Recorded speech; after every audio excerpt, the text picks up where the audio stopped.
All right, Denver Bronco quarterback Teddy Bridgewater, former New Orleans Saint Teddy Bridgewater, who was with the Saints at the same time Dan Campbell was tight end coach, shows Dan Campbell some love. Let's talk about it. Check out Detroit Lions Star playlist. Thumbs up the video, share the video, subscribe to the channel. All my social should be in the description if you need to reach out.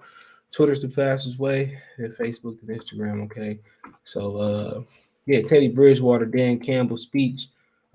Speeches make you want to punch a guy in the face for no reason. So if you didn't know, this weekend, this Sunday, we putting Denver Broncos 4:05 Detroit Eastern Standard Time. So no 1 o'clock game this weekend. It's a 4:05 game. We in the 4 o'clock window versus the Denver Broncos. Obviously, we'll be in Denver, okay? So it's just not the kneecaps opponents have to worry about when playing Dan Campbell coach teams. One of Campbell's former players with the New Orleans Saints said Campbell, now Detroit Lions head coach, had him ready to disfigure a different body part. Quote, then he's awesome. Denver quarterback Teddy Bridgewater told reporters Wednesday, quote, his energy is contagious, and I'm pretty sure those players in Detroit love playing for him. Excuse me, quote, I was able to spend 2 years with him in New Orleans, and the things that he was able to do with those tight ends in that room, whenever he stood in front of the team and talked, you were just ready to storm out of the meeting and punch a guy in his face for no reason. Okay. Bridgewater played the 2018-19 season in New Orleans when Campbell was the team's assistant head coach and tight ends coach. He spent last season with the Carolina Panthers, was traded to Denver in the offseason after Detroit turned down a chance to acquire him as part of the Matthew Stafford trade or deal. But, a lot of people mad that they didn't take that offer because they would have ended up in people's mind with Justin Fields and Penny Sewell. Stafford had a short list of preferred trade destinations that did not include Carolina. The Lions sent him to Los Angeles for 3 picks and quarterback Jared Goff. The Panthers offered Bridgewater in the first and fourth round picks in 2021. So we ended up getting 2 firsts and the third. But I think that first last year would have been more important than the 2 firsts last year in a lot of people's mind. But the Rams are starting to spiral this season, but they kind of rebounded versus the Jacksonville Jaguars last week, okay? So, and also I'm surprised. I want to know if Dan Campbell stood up for Teddy Bridgewater to be traded. And they just did. I think happened before we came. I think they did right by Matthew Stafford. They traded him where he wanted to be traded to. I mean, 2 firsts and third. Can't really argue with that, can you? That's just my opinion, but it's just pure speculation. In 12 games with the Broncos, 6-6 this season, Bridgewater has thrown 2,775 yards, 16 touchdowns, and 7 interceptions. Quote, I got a lot of respect for Bridgewater because I think he's a winner in the league, Campbell said. Quote, man, he'll hurt you in play action pass. He's going to be smart with the football. Even what happened last week in Denver's loss to Kansas City, they can possess the ball. We've got our hands full defensively. So, I mean, in New Orleans, Campbell said Bridgewater exuded leadership, and was the type of player who made everybody around him better. He was, quote, he was a guy that on Saturday would pull all the young guys out. Campbell said, quote, he was our backup quarterback, so he would take all of the young guys, all of the practice squad guys, any of the backups, he would take them out and go through the whole game plan with them and run the routes, talk through them, talk to them, tell them what he wanted, everything. So, quote, and so not only is he going through the game plan himself to prepare, he's making these guys grow. Quote, he's developing these young guys. He's ultra competitive on the practice squad. Our defense hated him. They had a friendly wagers on him, who would connect, who wouldn't, who would score, who wouldn't.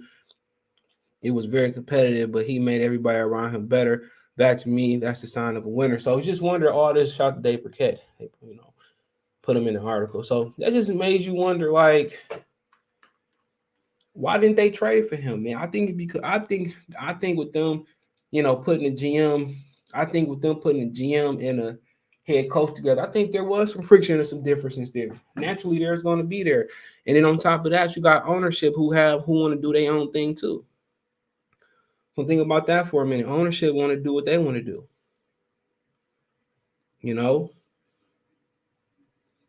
They want to do what they want to do too. So I think, obviously ownership will write the checks. They trump everything. So I think, Stafford going to Carolina, I think that was good. Carolina got a really good top defense. Christian McCaffrey went healthy. I don't know why he didn't want to go there. I mean, obviously, who don't want to go to LA? But if the Carolina deal was the best deal, I mean, that's where you had to send him to.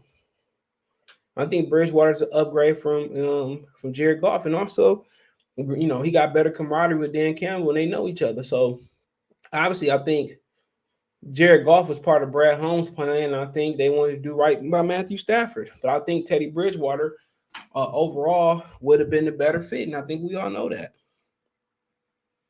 I think that's the truth. He would have been a better fit.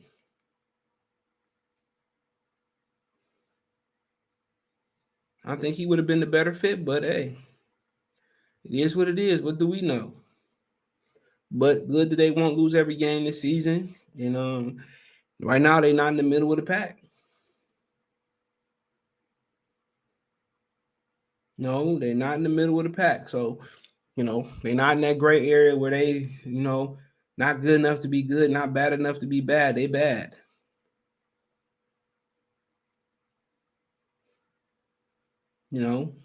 They're a bad team. So good. Now we can get some elite talent in here. With Bob Quinn and Matt Patricia was all about team fit.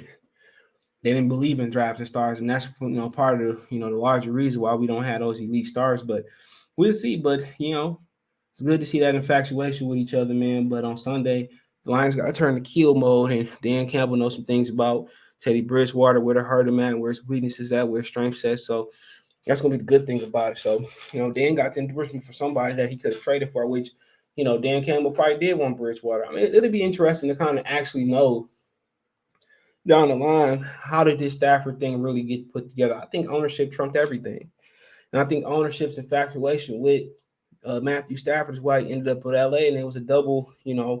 It was good for Jabral Holmes because he loved Jared Goff, which was a mistake. You can get everything together, you can get everything right, but if you don't get that quarterback position right, you won't have longevity in the win column in this league. So yeah, that's something to think about too. So that is what it is. Let me know what you girls and guys think. Check out the Detroit Lions Talk playlist for more videos like this. You can follow me on Twitter, Facebook, Instagram. If you have a business question, inquiry, sponsorship, video request, all our social media links in the description. Twitter's the fastest way, and Facebook and Instagram. Other than that, appreciate the love, support. Want to make a financial donation? Appreciate those. Cash App CJ Good 313, Venmo CJ Good 313, PayPal link in the description. So yeah, let me know what you girls and guys think about it. One time for the one time. Varsity Sports Talk. Don't forget to check out my main channel right here on YouTube, Goodfellas Sports TV, for more sports news and entertainment. Appreciate the love, support. One time for the one time. Peace.